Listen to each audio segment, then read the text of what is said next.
So let's jump in. Latam Defenders, Omega Gaming. Let's see what they're cooking up here. Moonlight still the captain and drafter for Latam Defenders. Welcome everyone again to another version of the new patch in the draft. And we have some updates, all right? We still have 7 heroes unpicked and unbanned throughout the entire DPC, lower and uppers of Season 2. We have Earthshaker. That's depressing, first off. Like a legendary pro game hero. Chen, also not touched, which sounds pretty depressing. So Earthshaker, Chen, the 2 big ones. And then a favorite from last year, the Sniper. He's still there. No one wants that guy. Tinker, Meepo, Treant, and Naga Siren. Also all untouched. Okay. That's a couple surprises in there, I think. Definitely. Do you remember, Zayori, you asked if Batrider was still a hero yesterday? Yeah, I did. Yes, I did. So I was, I was talking to some of the players here, and Sueno, or Nanana from Latam Defenders, he still plays Batrider. He actually, it's one of his most played heroes this week. So, maybe that's something they want to utilize. Yeah, he's actually with his Beastmaster pick being picked, and he also plays Beastmaster. It might just be his hero, honestly. It's funny you say Batrider because he's one of the heroes that has not been picked but has only been banned. So we actually have a couple heroes in that category alongside Shadow Demon, OD, Lycan, and Broodmother. The big thing with Batrider, of course, the new Aghanims. No longer the double lasso, but now it's the 2 charges on Flame Break, which, again, I haven't seen yet, but that sounds potentially nasty. Yeah, I mean, it used to be a talent, though, so I wonder how good it actually is. Gold is so valuable on Batrider too. That's the thing about shards, right? It's like there's some really key items on Batrider, like BKB. Oh, yes, the shard. I'm sorry. Yeah. Oh, yeah, Scepter. I meant shard. Yeah. Okay. I knew what you meant. I kind of believed you. I was like, all right, that doesn't seem good for 4,000 gold. But still, yeah, I totally got that wrong. It's the shard that used to be able to be used on allies that literally no one used ever. Yeah. Actually, do you know what's funny about that shard? Is that China abused that in their DPC because they would buy the eggs and then they would blink in an ally and then the ally would stand next to an enemy because it would still use the eggs effect.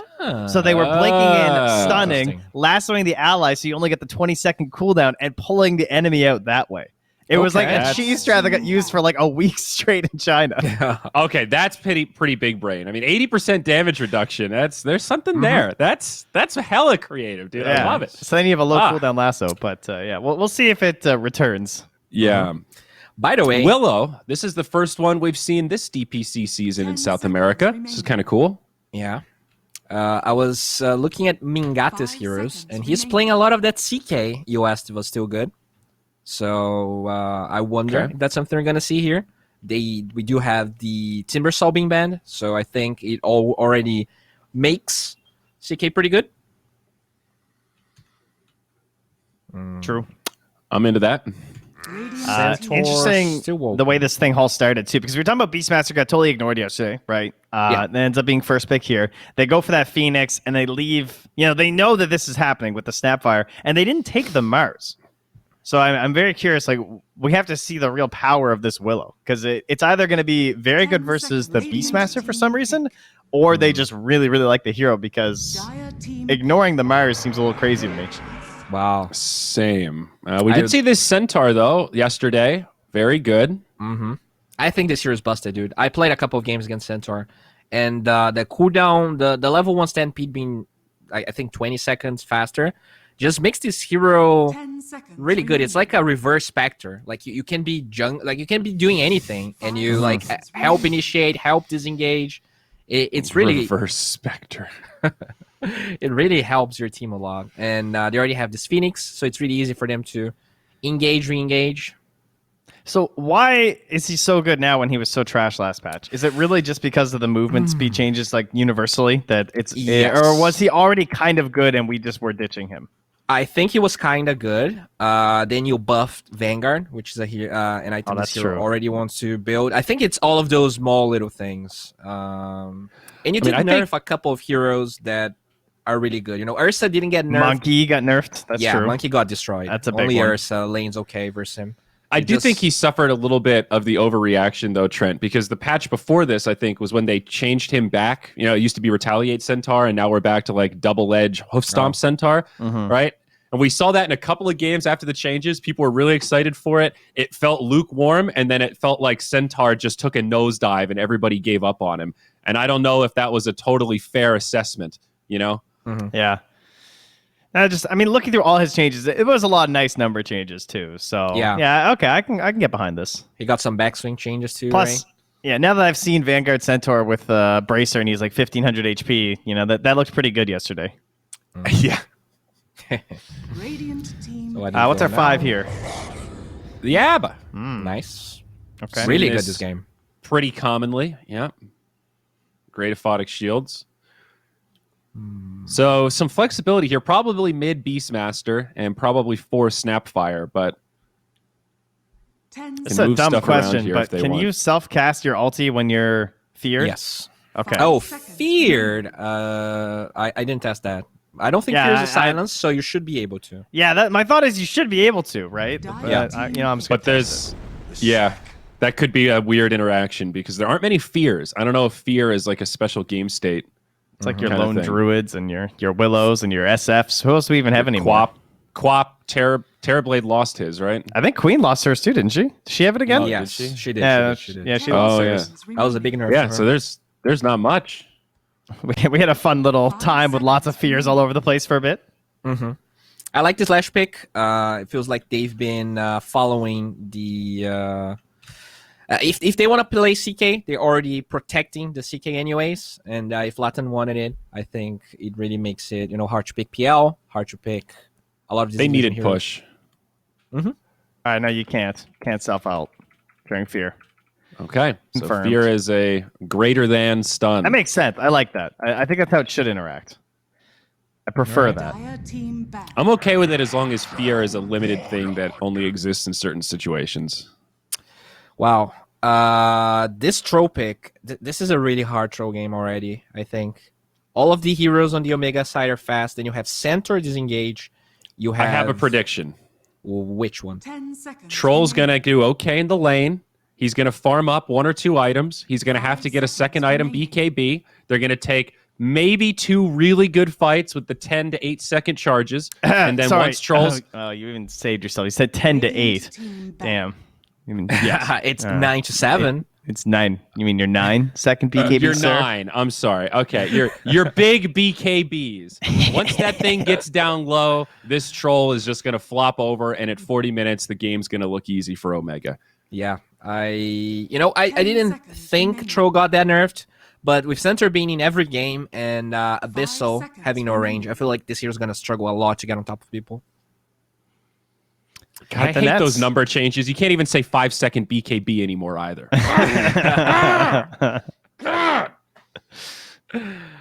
Oh, God. 6-second BKB.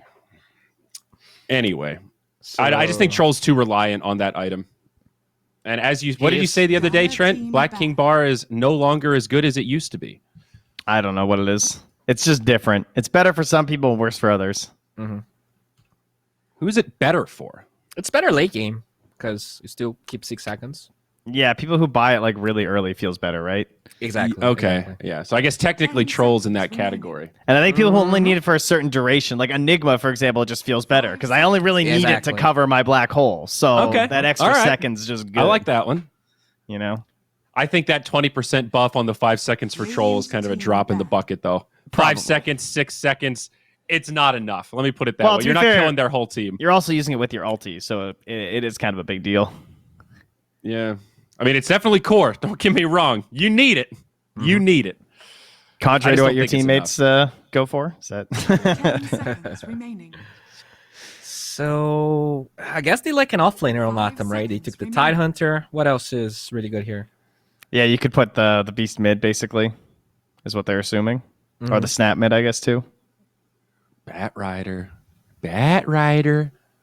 Oh, true. That could be the debate, the Sueno Batrider. The Nanana Batrider. Although he is playing a lot of Beastmaster too, so could have. I mean, couldn't Just be Bat his. 3 also? Could.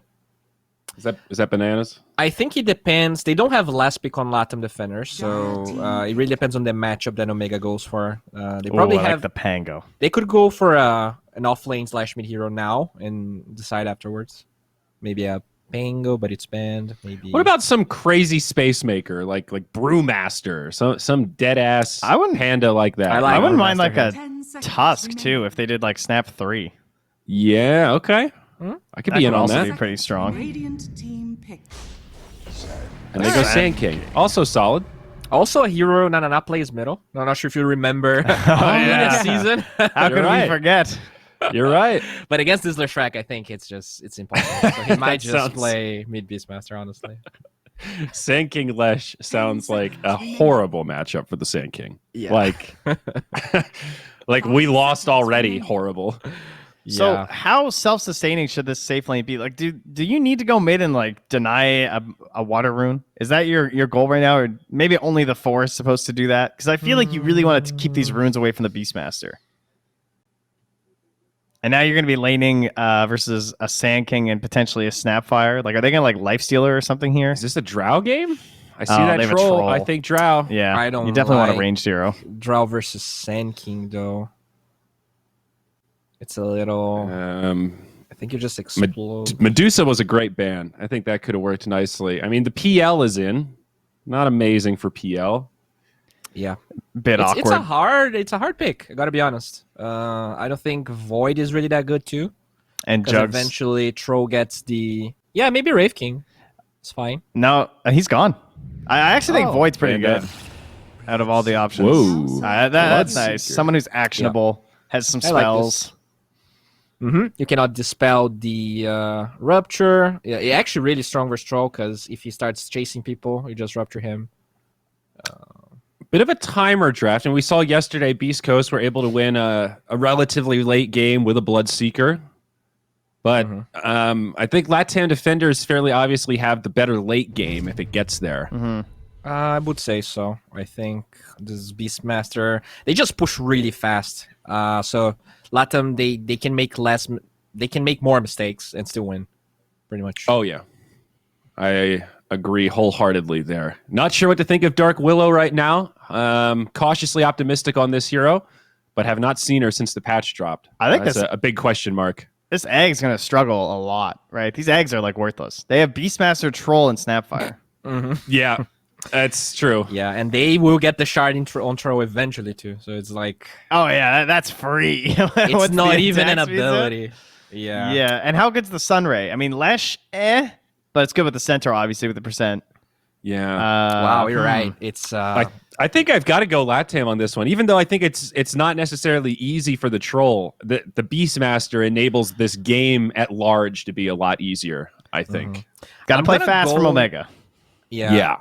I'm gonna go with the center draft though, because I really feel like center against Tro Omega. is really rough. If the center plays well, Okay. it's really hard for Cuckahook. So I'm gonna believe in the Doubting center. Cuckahook. Oh, fuck. Doubting Cuckahook, Bowie. Haven't you learned by now? Gary, we need some help. We've got a game in ready of casting need. Are you suited up, pal? I'm not suited up. No, I'm just wearing a sweater today, a bit casual. But yeah, looking like we've got a pretty fast-paced lineup from Omega Gaming. And doubting Cuckahook, how dare you? Theban is a troll warlord for him.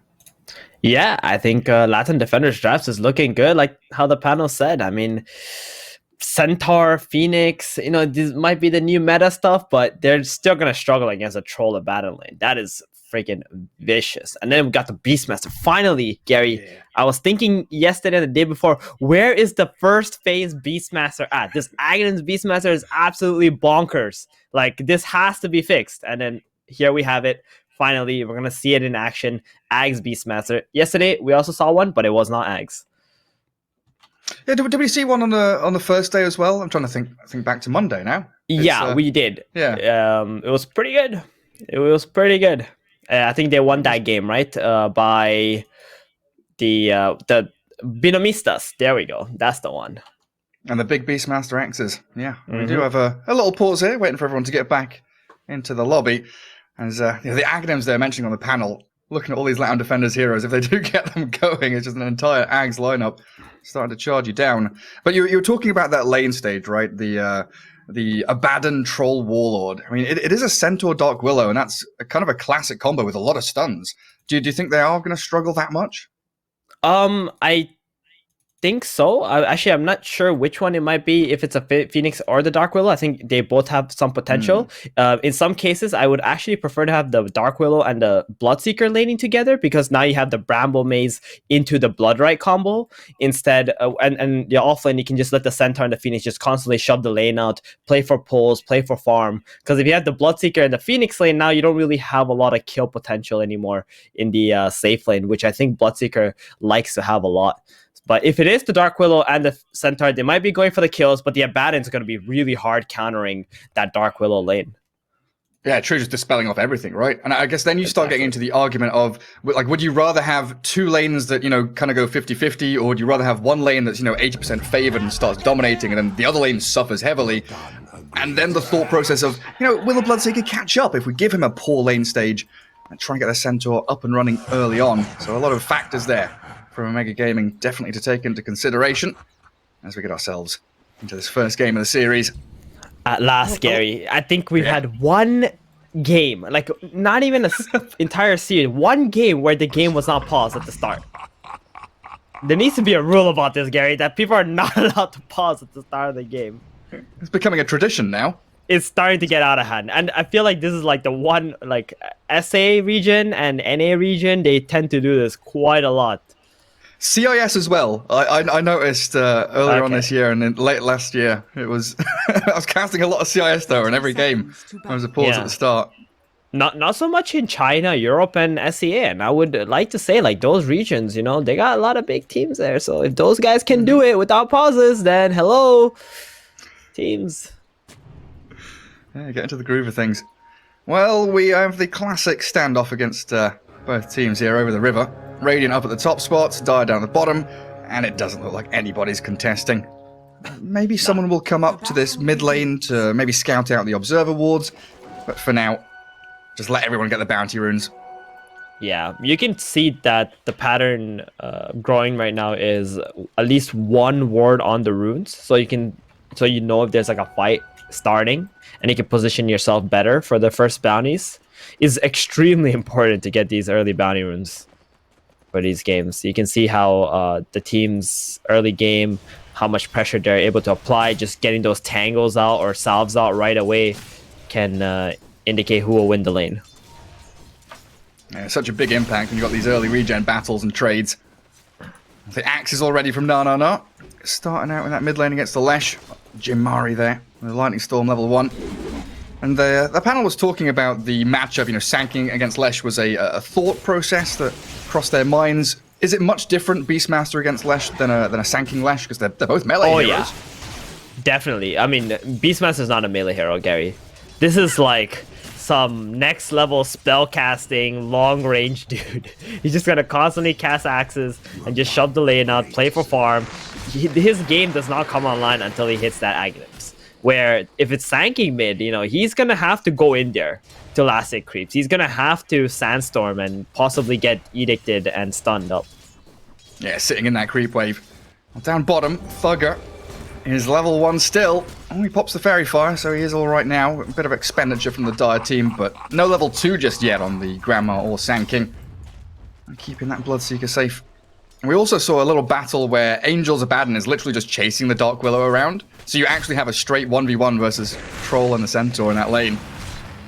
Yeah, that's what you want to do. So in side lane matchups, you always want to see as a support, is your core stronger than the enemy core? If the answer is yes, you pretty much just want to, make the other support hero busy, so your core hero can get a lot of solo XP against the enemy and just outfarm them and bully them. So Troll Waller versus Centaur, Troll's very happy to fight that. And then you're stopping all these pulls, making sure that, especially in that top lane, Omega can't actually drag that wave around and manipulate the creeps. So Troll's always got the wave in front of his tier 1 in a nice safe spot. It's down bottom, they do cookie forward.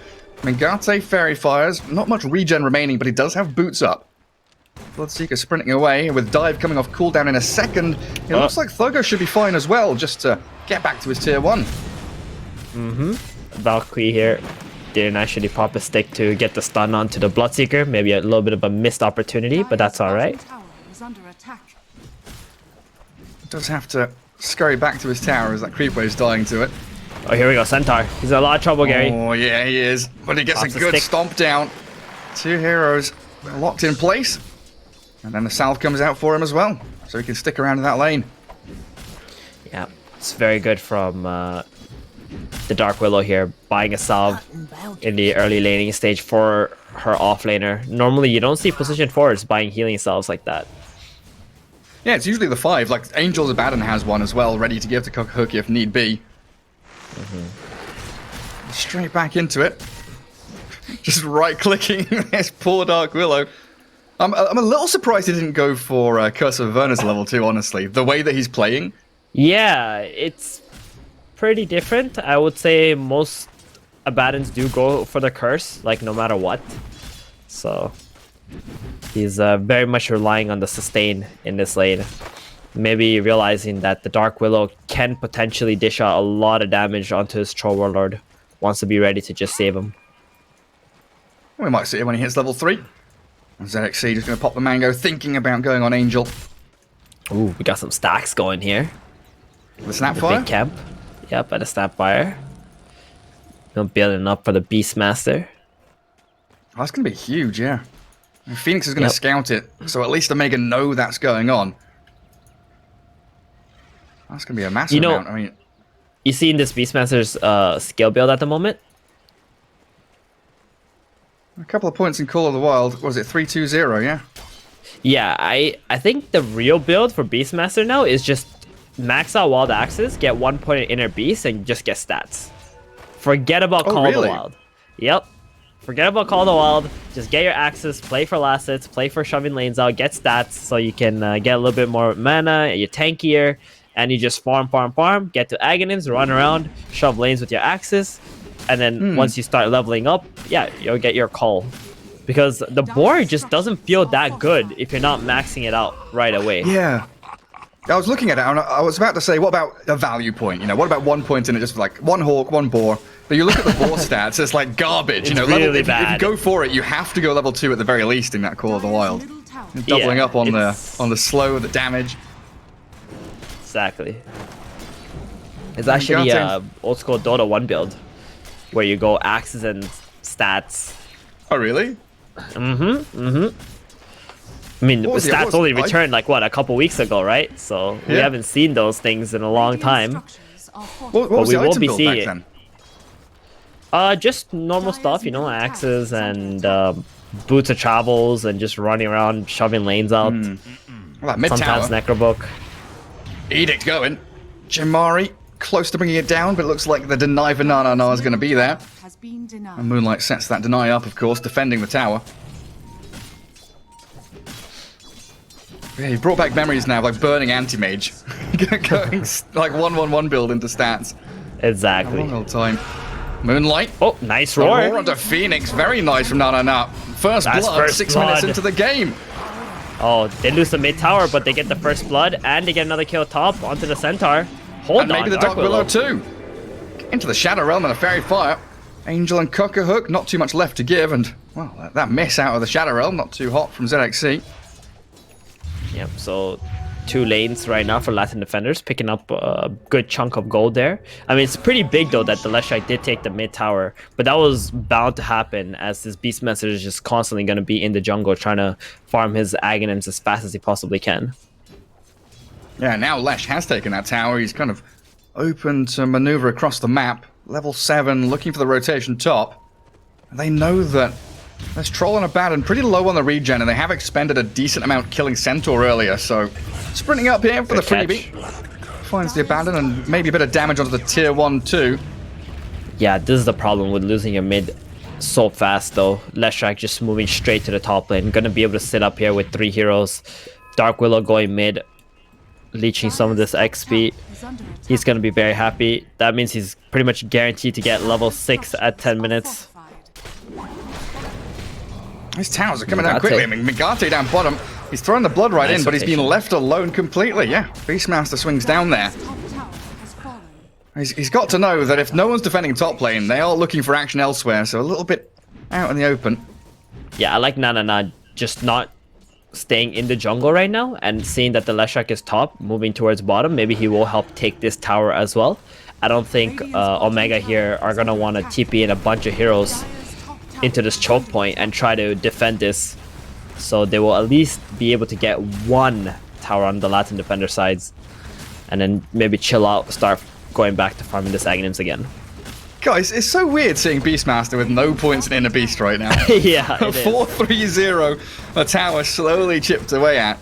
And thankfully they do have this Snapfire here. Going to the little shredder. Radiant's bottom tower has fallen. Grouping up pretty heavily down there as Cocohook's given the middle lane and just pop into his triangle for a sec. Who are you favouring coming out? Like, laning stage now broken down pretty much completely. Feels like it's gone decently for Omega with the towers and the map control they're getting. Yeah, it has, but it really gonna depend on the Leshrac and how much farm he's able to accumulate in the next minutes. A good smoke pop, Snapfire in the right position. Thinking That's about a the hood cookie down to Centaur. the low ground. Centaur, yeah, gets burst struck in the Sandstorm from Valky, but with this Stampede, Leshrac's come in. Bursting through Yeah, the the Dark moonlight, Willow. the Roar's there, and they blow up ZXC. Snapfire misses the Scatter Blast, and a he's stun. done. Catching out the TPing, no. Beastmaster's done. A double kill for Jamari, turn it into a triple. Leshrac, you were wondering what he's going to be doing, and getting triple kills definitely puts him up there. Dire's top Very tower nice. is That under Centaur ultimate just helped the Leshrac and his team get in so easily. And with the triple kill, he's going to have Yules up. He's going to constantly be able to run around the map, getting pickoffs on maybe Sanking, the Snapfire, even the Beastmaster if he's able to catch him. But that's exactly what we need to be seeing from Jamari now. Just utilizing this early Yules that he's got. Yeah, buy a bit of time, especially like Valky for that Blink Dagger to come in about 700 gold, Bloodseeker to get his Maelstrom done. They need a minute or two for their primary items, so we could maybe see another smoke from Omega if they've got any left. So they have been using them very freely in the past couple of minutes. You know what, Gary? I was thinking a lot about how to counter this Beastmaster. Oh, wait. Oh, Moonlight. There might be a kill first. Yeah, walked straight into them. Doesn't cookie to the high ground, unfortunately. He's trapped down here at the bottom of the stairs. A lot of Omega heroes all surrounding him. So I was thinking earlier about how to counter this Beastmaster, because I think it's incredibly powerful, especially in pub games. And the idea Jamari has is pretty cool. Like, you pick this Leshrac, you know the Beastmaster has to go jungle, so you essentially get a free mid tower once you get your Edict up. And he's done a really great job of bringing a lot of tempo to his team and map control. Yeah, it's pretty cool. Kind of exploiting that problem the Beastmaster does have early on.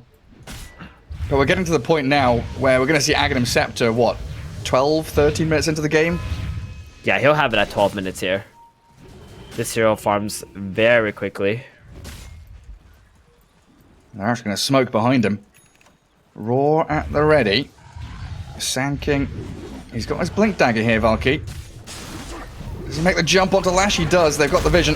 Epicenter coming. And a big kill for them. Nice smoke reveal there. The top net worth hero of Omega. And the one you always want to be killing. So your lanes will not be super pushed out or your towers threatened. They can't really push the tier 1 though. Centaur's big body just planted in front of it. Hood, Yeah, phase and- boots, far too tanky. They're still wanting to just finish up their items on the Beastmaster. He doesn't want to spend too much time just lingering around towers. He's got about 200 gold to his Ags, and Troll Warlord has 900 to his Battle Fury as well. Very big time. Oh, another smoke. Deja vu. broken. We've seen this story before. Snapfire this time, though, does get to the low ground. And a full retreat for the Stampede, they want 'em. Stampede. Closing the gap on them. They were aiming to get into this triangle to hunt the Troll Warlord down, and maybe around that bounty rune timing, Abaddon's going to be the only hero they find. Level 5 on Angel still, so no borrowed time. And they do force Okay, Cocohook out of that nice farming area. They're going to be okay with this on Latin defenders, because now the Troll Warlord has made his way towards a safer jungle, and the Beastmaster has completed his Aghanims. The question is, Gary, are they going to smoke up again? Or are they going to wait for the Sand King Epicenter first? Yeah, that teamfight ulti. Good question. You know how the South American Dota goes, right? One person attacks, they kill someone, the other team will surely retaliate, no matter what. That's a matter of pride. There is that smoke you Here wanted. it is. I guess Instant. they've got Roar and Kisses, right? So they don't necessarily need the damage from Epicenter as Valky blinks away from Jamari. Bloodseeker top lane. Jamari. Jamari in the mid lane the one. roared up, and here comes Moonlight. He's going to launch the kisses. Doesn't even need them, just cookies in. Doesn't even need them. And Valky does finally fall up in that top lane. 2 set of axes, Boy. Gary. That's Radiant all he needed. structures are fortified. Roar and 2 set of axes, and that's it. I was genuinely like, where are the kisses? You know, why isn't Grandma casting ulti? Don't need it. Genuinely just don't need the damage. Oh, Valky kind of stuck around that top lane a little bit too long. ZXC is able now to push that all the way out. As we are kind of waiting for Mingate's Bloodseeker to get out on the map and do something. He's farmed up his Maelstrom. Looks like he's got a Yasha being delivered now into that S and Y. Dire's top tower is under attack. Centaur spots out the Beastmaster. Gotta be very wary of what's going on there as they do kill off ZXC top. Yeah, it looks like Omega, although they got the top and mid tower and the Bloodseeker has been able to catch back up, they're kind of lost as to what their next moves on the map are. The Troll Warlord is farming extremely well. Beastmaster is constantly shoving lanes out. And they're getting picks on the map with the Sanking, Snapfire, Beastmaster. There's a lot of good pairings on the side of Latam defenders that allow them to get easy pickings. And does that come down to, the kind of double-edged sword of the Leshrac? The fact that he needs to be the one creating a bit of havoc. And if he does die, twice in a row now? In pretty quick succession, it's the wind has gone out of Omega's sails. I feel like Omega are just making poor decisions as to where to play on the map. They need to be, after taking the top and mid, they need to be running into the jungles, cutting creep waves, getting the next towers. Because they essentially gave about 5 minutes of freedom to Latin defenders to pick up their next set of items. Where they didn't really apply any pressure on the side of Omega. Yeah, actually hitting their timings. Dire's bottom tower Yep. is falling. And now this kind of mirrored positioning. Are fortified. Raging over on that right side of the map in the triangle. Dire get to push the mid tier 1. And right now, Omega not really mounting a defense, just showing the Dark Willow. Throws out a Cursed Crown. But you can see how Latam defenders, they're itching for a team fight. They want this battle to break out. Sanking's even fake popping Epicenter there. Phoenix Courier. Scanning. Who's it going to see? Vision's not so great for it. Sees the Sand sees the Snapfire. No one's going to kill it off, but they do make the jump. There's the Epi Burrow. Supernova, though, coming out in time. Mortimer's Kiss has already got expended as well as they do roar up the Dark Willow. Throwing the axes there. Valky falls as Moonlight on a killing spree. Diving in, though. The Phoenix burning. That's some pretty big damage onto Na. Bloodseeker doesn't even get there in time as the Phoenix shreds through him. Oh man, their plan was to just Epicenter, go on to the Phoenix with the kisses, try to burst him before he can get the egg up. But once that egg came out, Gary, it was a done deal. There was no way you were going to be able to win that engagement. And the Centaur with the Stampede, allowing his team to just get on top of Latin defender heroes very easily. They don't even manage to bring this tower to half health either. Yeah, it's nuts. And it looked like Latam defenders, they were looking for that fight. They wanted it to happen, but good scouting with a courier, good move by Dark Willow, showing herself and being the target to go on. Didn't really mind about dying. And a lot expended onto a Phoenix who just popped a Supernova anyway. Radiant's middle tower is under attack. Troll Warlord being bodyguarded by everybody. What are they up to? They're expecting a smoke to come. It looks like they're waiting up on his high ground, expecting Omega to make the move towards the triangle, and they absolutely know it. But the two-man stomp, beautiful initiation from Lissax. The stun's there as they've had borrowed time going. Lash in with an arcane rune bursting through them so quickly, but the troll ulti finally arrives with Baltrans. He's rooted up and now ruptured. Mingate running back and forth as the roar. It stuns him up, but troll is down and this Bloodseeker's going wild. Where's the stomp? It lands in onto Na. Beastmaster shredded, the Mistcoil not enough, and a double kill for Bloodseeker. It's going to be a 5-man wipe and a triple for Mingate. Perfect. Absolutely perfect. I mean, that play, the Centaur just being able to blink in thanks to that ward that was planted way earlier in the game, hitting the 2 targets, forcing Latin defender's hand to take the engagement. And I think Epicenter wasn't even back off cooldown yet for that fight either, so very awkward for Latin defenders. But I think when they're alive, they might just want to start farming. They need this Troll Warlord to just get this Sanjin Yasha and then BKB up. Without the BKB, I feel like it's just gonna get kited constantly. They got Dark Willow, Centaur, Leshrac, even the Phoenix with the Fire Spirits. Like, the Abaddon can't be using Apothic Shield on every hero that gets stunned. I mean, Troll's going to need his Aghanim Scepter at some point as well after that BKB with all of these abilities. Goodness. Yeah, we could see straight after that fight, Latam defenders were pinging around in the triangle, trying to work out where the ward was, because there's sentries up on the high ground. They were trying to get vision in the area, but it's in a nice little kind of deep pocket. It wasn't spotted out by them. Still trying to keep that pressure on mid, though. Boots of Travel Beastmaster able to maneuver himself across the map pretty nicely. They just need to get to this BKB timings on both of those cores, the Beast and the Troll. That's it. Once they do that, I think they can start battling up again, and this is gonna give a lot of space for Omega. You know, it's back. The ball is back in their court, Gary. They're gonna need to continue the aggression, not like what happened the early game after they took the tier 2 towers. Sorry, the 2 tier 1 towers, and they slowed the game down. They gotta keep running at them. So if you want to hit those timings, is it a matter of everyone dodging the fights, or are you... Oh, top lane. Leshrac yet again out in the open. Reasonably tanky with the Yules ready, but stunned up long enough to burst through him. That's another huge kill for Latam defenders. That's going to delay things even further. I mean, these kind of kills you get... Oh, no, not the Willow, too. Another freebie. Yeah, so these kills that they're getting on the side lanes on Latam Defender is constantly giving them more space on the map, right? And delaying Omega's aggression that could be coming up. And look at this, Beastmaster and Troll doing Yeah, Roshan. how do you stop it? How do you stop this Roshan now? We've got 6 axes stacked up. Oh, he loses the stacks. Not throwing out the wild axes. High ground. Still being held by Omega Gaming. And there's the Burrow Strike blinking on Mingate, roaring him, chain stunning Supernova from the high ground, trying to stop that initiation with the Stampede too. Centaur, with the Bloodright helping, do stop up onto Valkyrie. Aegis is claimed by Cookhook, you're right. So Roshan down, the prize has already been claimed by the Latam defenders. And what are they going to lose here? The Sand King and maybe the Abaddon, as Angel hunted down by Jamari. A little bit awkward, I think, from Latam defenders here, especially from Nanana. You got 20-some seconds on the Leshrac. You got a Troll hitting Roshan. In 20 seconds, that Roshan is dead if you just keep casting your axes on the Roshan. All you need is a Sand King and the Snapfire Kisses to zone out Omega. But instead, Beastmaster comes out.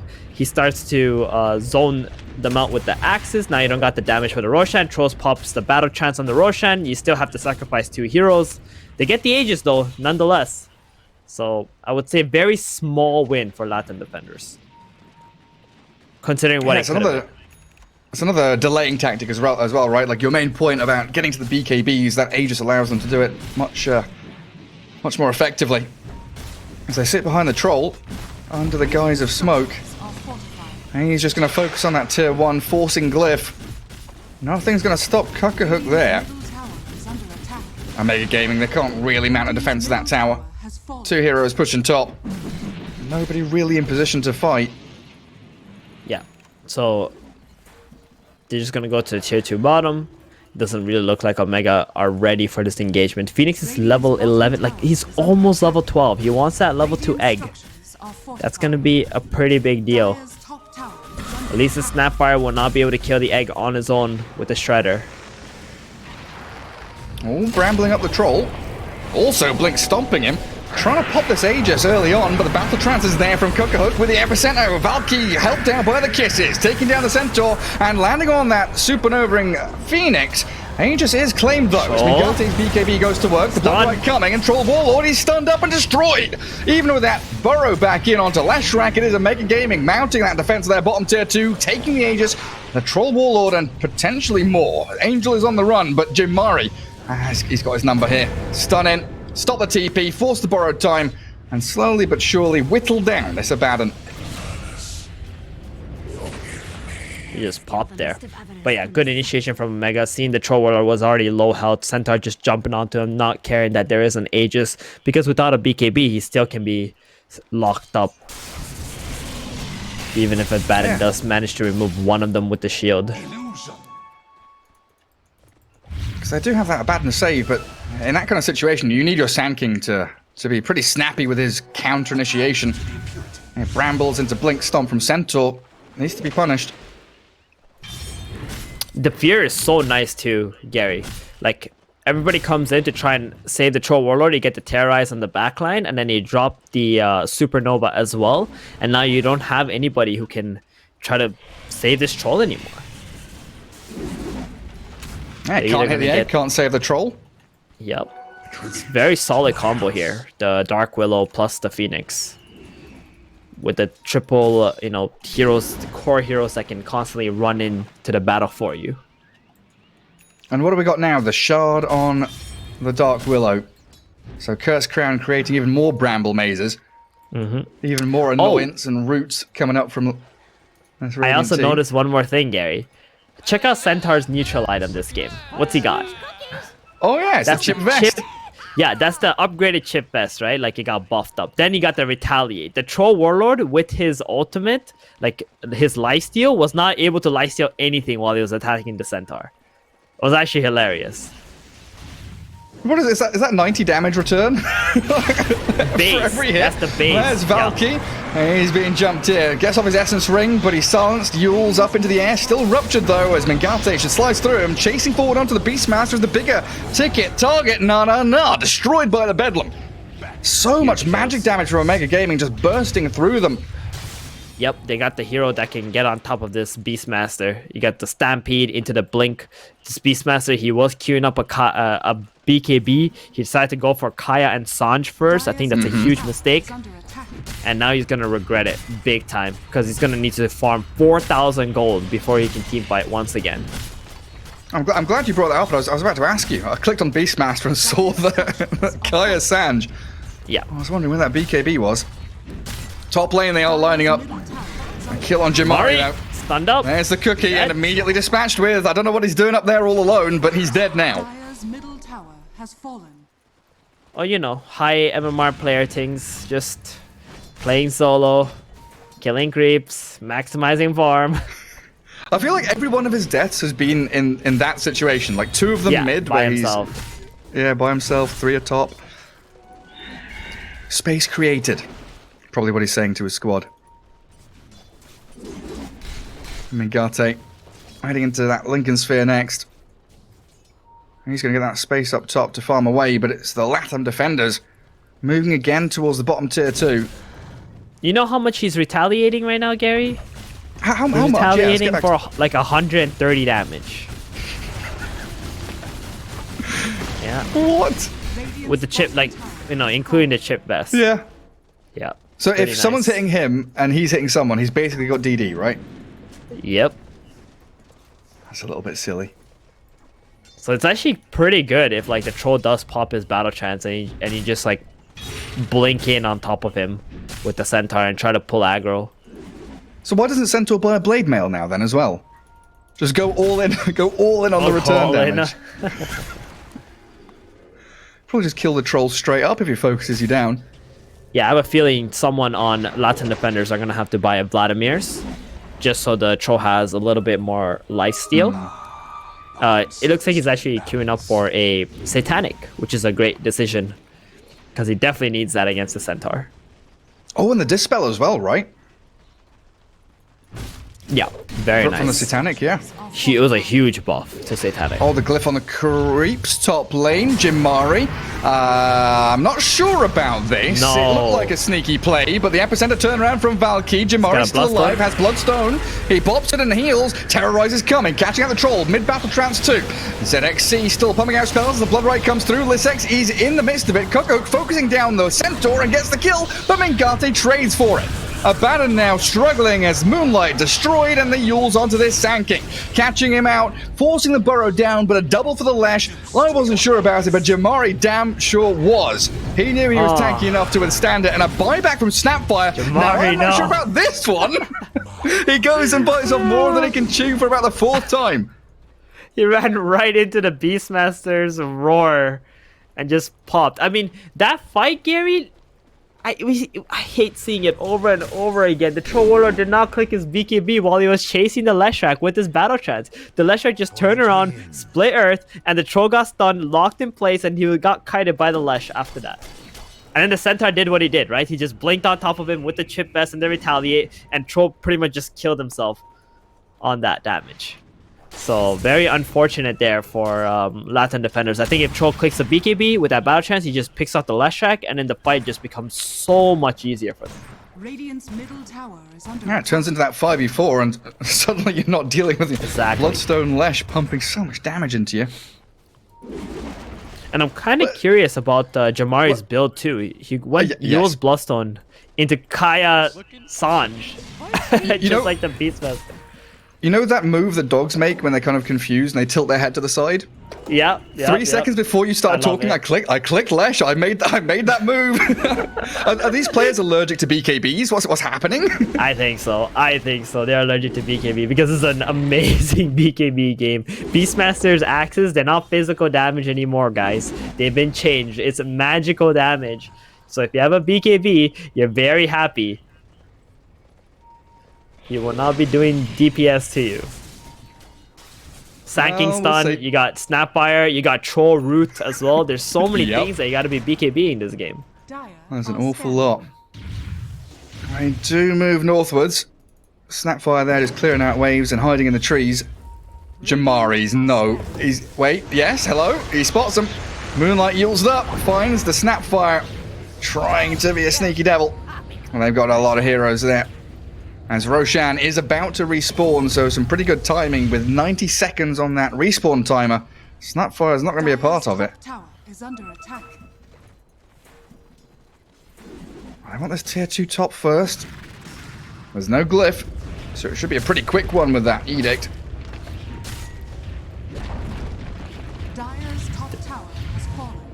Both teams playing the map right now. It looks like Latam defenders want to try and force Omega back to the bottom side. Roshan is alive as well, but Omega's Roshan damage is not that high. So you can see Kakahook here. He's just gonna go straight bottom. And Hey, what's Omega gonna do? they're taking Roche. They're losing tier 3 though. That's Curse of Avernus going to work with the help of stopping the Troll Roche. Warlord, and Roshan is being defended by the Latam defenders. BKB from Mingate is forced down as the Sanking self-fueled.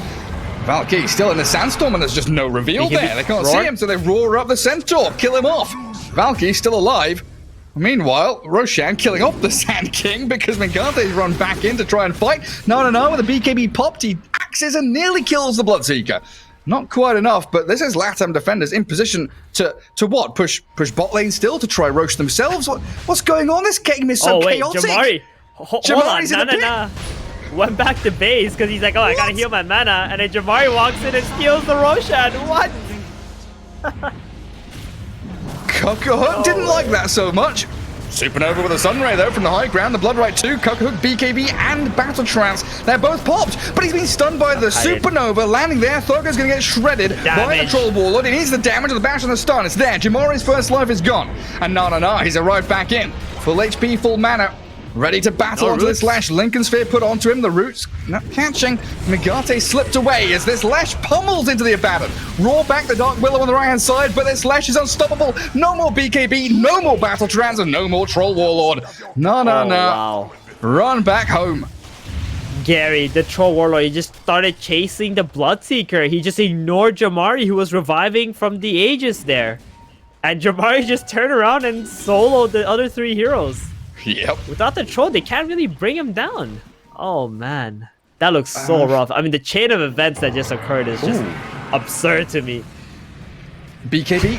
Nice. Yeah. Thugger Oh, didn't the have the tools, Sanking was though. looking for it. The No. Sanking though has tried to come in. The Lotus Orb there, bouncing the stun back, and even a Rupture for good measure. Lissax will finish it off with a stomp. Now it looks like it's high ground time for Omega Gaming. Some I huge think they're gonna kills. lose mid and top racks at this rate. It looks like it, yeah. I mean, Lash isn't even that far away from level 25. Just needs We a got a glyph. level to go. There's a roar onto Centaur, but nothing's going to come off the back of it. Blink in with the Burrow. Lincoln Sphere going to work there. Jim Where's the Murray just reveal? Pumping out a bit of damage with the reveal. Pulse Nova as the epicenter. It is channeled up, and he moves forward towards Lissax. The cookie onto Leshrac. They're trying to focus too many targets, though. Latam defenders not getting on top of one hero. They're spreading their damage across 5, and they will pay for it. Everyone went on different heroes. Almost no cohesion from the Dire squad. That just allows Omega to turn around and say thank you for the team fight, thank you for the barracks. They didn't have the Troll Warlord up yet either. He was like, what, 5 seconds off? And now the Sanking has died back? Oh boy, they may have just given up the whole game, Gary. Yes, heading that direction now, and a good dive in with the Yules and a Supernova well placed, forcing yet another BKB from Na. Back into Fountain, you'll head. And a second lane of barracks, not dead just yet, but Cookahhook, half HP, already being burst down. The jump in from the Centaur there, okay, a little ballsy from him. Cookahhook with the Battle Trance and the BKB running out of his base, being dragged out by Mingate, dropping low to the axes as Nana focuses in, but he doesn't get the takedown. Doesn't finish it off, and Cookahhook is gone for 90 seconds. A minute and a half without control, and Angel's going to follow him into the grave. ZXC with a double kill. Nana's axes are starting to stack up some decent damage, but he's trapped inside the Curse Crown and the double Bramble Maze. Burnt through by the Pulse Nova, cookied out by the Grandma. The mech heal, is it enough to get him to Fountain? He does get out of there and kills off Thugger. But your base is in disarray, it is crumbling before your very eyes. The kisses are landing nicely onto the Willow. So you defended that top melee barracks at the very least, and maybe a kill on Mingate here. First hit bash with the Maelstrom Strike, but they've got the Roar. Inside the Sandstorm, Nana's now dominating. All right, well, at least they managed to get a few kills in exchange for the top racks being taken. I think Omega maybe try to bite a little bit more than they can chew. Should have just chilled out, got the Raxes instead of diving towards Latam defenders' Fountain. What's happening this game? I This think is chaos non-stop.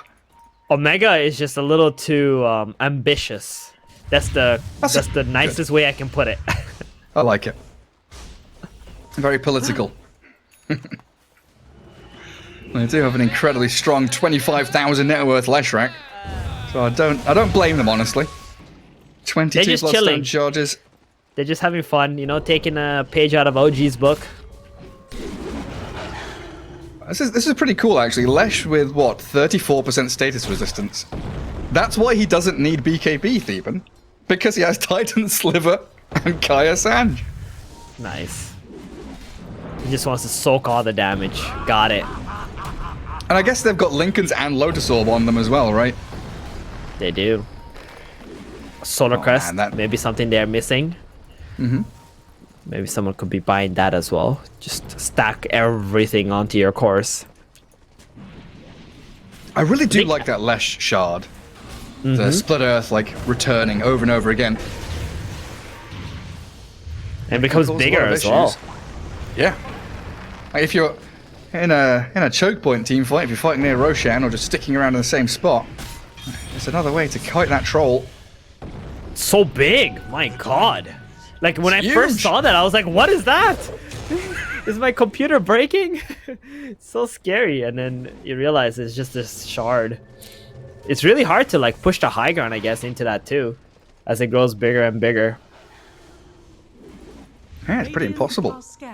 They do have a pretty good shove bottom, though. Range racks and tier 3 already having been taken. With the smoke pop, the blink borrow, Jamari's the target of choice. Lissax, though, with the counter initiation onto Moonlight, clears through the Snapfire and chases up the high ground in towards the Abaddon, splitting this fight in two with a roar there onto the Dark Willow, but Valky has been destroyed, and Cookahhook is just forced to battle trance. He's used up and stunned. He gets a bash on Jamari, but then what? Latam defenders just annihilated as they step too far. This is not a bridge they can cross. No, with the BKB, Spiderlegs to high ground, still going to the BKB, and the stun won't stop him. It's looking really rough for Latin defenders. They're not able to just get the initiation and burst one hero right away and then just take the fights like 4 versus 5. Omega keep finding the first plays in all these engagements.